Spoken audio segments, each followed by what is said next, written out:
devastated to learn of the passing of my dear friend, Judo Gene LeBell. We just did an episode of the MMA Power Hour where I was talking to catch wrestling expert and a man who had done some training and known Gene pretty well, Jake Shannon. I'm devastated. I just, I met Gene actually about 8 years ago when this picture was taken. This is actually about 7 or 8 years ago. And I would see him at events. And then this is where I first met him. But I didn't start our friendship until I did an in-depth 70-minute interview with him on the MMA Power Hour in 2017. And I knew immediately that this was a guy I really wanted to know. And I guess I was determined enough or entertaining enough that Gene and I hit it off right away. And I remember one of the first things he asked me was if this conversation is being recorded, because I'm an interviewer, media guy. And I said, no, absolutely not. And I said, only thing will ever be recorded is if we do part 2 of the interview or anything where we're doing a live interview, and that will certainly be recorded. But I mean, I don't wish that I would have recorded without his permission, and I didn't. But I wish maybe I would have asked him to let me record some of the conversations. Although, it wouldn't have been the same. It wouldn't have been the same. I have so many memories in my mind.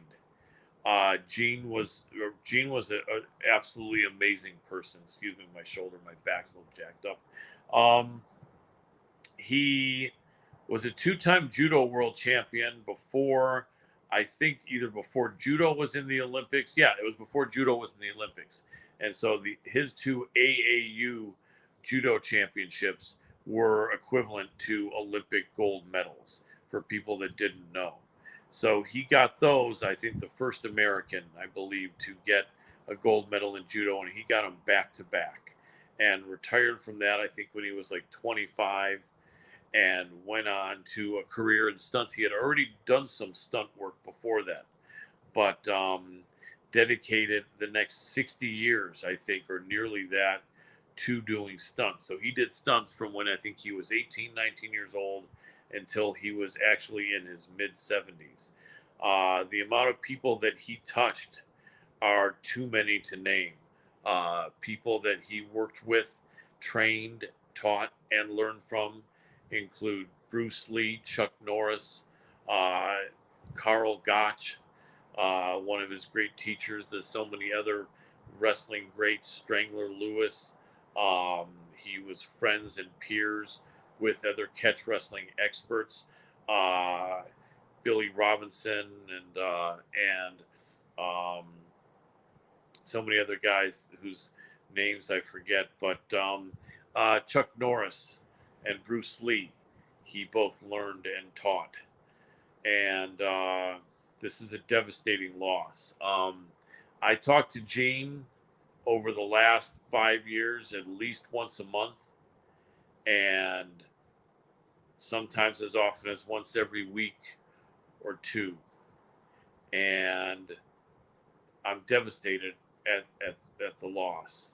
I feel like I've lost a family member. People that were friends with him called him Uncle Gene. And my dad passed away 17 years ago now. And Gene was like a surrogate dad to me. But a famous stuntman, actor, fighting champion, elite athlete, and just one of the greatest people I've ever met in my entire life. And I'm deeply saddened with the loss. I will never, ever forget my conversations with Mr. Gene LeBell. And I understand from Quentin Tarantino's Once Upon a Time in Hollywood movie, the Brad Pitt character was actually a bit inspired by him. And the fight with Bruce Lee was based on his fight with Steven Seagal, which I'm sure, have you heard about what happened there? Yeah, I've heard the lore. I never actually pushed him to talk about that subject. I know, I guess online they're saying he got him in a choke and caused Steven Seagal to piss in his pants or crap in his pants. Gene was a gentleman, and whether if that was the case or not, I really don't think Gene was going to talk about that. Gene was really a true gentleman. Not that that wouldn't be to talk about that, but I don't know if that's what you're talking about that I've read and heard online. I did read and hear that, but that was never anything that Gene felt like bringing up or discussing. But you know, the man was probably one of the strongest martial artists in history. I remember when I actually, the second time I met him was over at the school that he owned with Gokar Chavician, Hayastan in North Hollywood. And he asked me to show him just a basic double wrist lock or Kimura that they call in jiu-jitsu. And I showed it to him and pretty good. He said it's good. And then he showed me kind of a modified double wrist lock with like an extra wrist lock at the end. And it felt like all the bones in my hand were breaking. And I was like, wow. And I said, that works, but even better than mine. And yeah, the guy was truly the godfather of mixed martial arts as far as I'm concerned, and many people would be concerned. And Roddy Piper always puts him over, is really helping him break into the business. And from what I understand, if wrestlers were getting out of line, they'd put them in the ring in a match against Gene, and he would straighten them out. So legendary figure in the LA wrestling territory too. Yeah, absolutely. His mom owned the Olympic Auditorium. And so he grew up around these killers back then, a lot of them who had a Greco-Roman or freestyle wrestling background, and some that even had a catch wrestling background.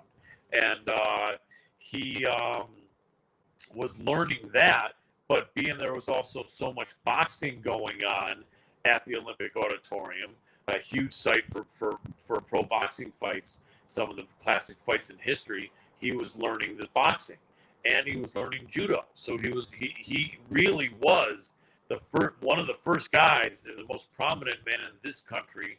And this was in the 1940s. He was born in 1932. So literally as a teen, I think he was learning.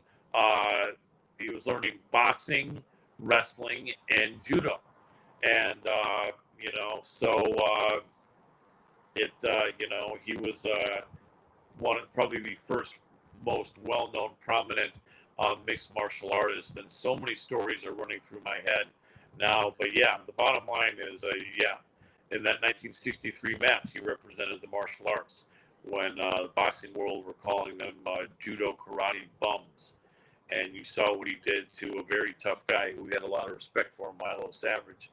And just the guy, you know, the guy's one of the true great martial artists and mixed martial artists to ever live, and a wonderful, wonderful man as well. Big loss, and long before he passed, I was already telling you he was on my list of people I really wanted to interview, but I knew it would probably never happen. So I'm glad you had the honor of meeting him. And if there's anything you want to share as we close up here of where they can follow you, MMA Power Hour on this channel, as well as your platforms Tuesday nights.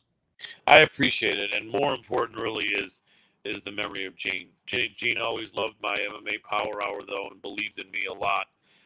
You know, MMA Power Hour is right here on Hannibal TV every Tuesday night. I don't want to say anything more about me, but just, Gene, I love you, man, in heaven, and I'm truly, truly saddened by your loss. For people that love him, the amount of people are countless. And although he was known as probably the one of the toughest men alive, with the amount of pain he could put on you in many, many different ways, he was a true gentleman. And he was a good man from a different era. And, you know, I just want to say we lost an absolute great person in Mr. Gene LeBell. Thank you for watching the Hannibal TV. Please help me out and like this video, then click the subscribe and get notifications buttons so you don't miss any of my latest shoot interviews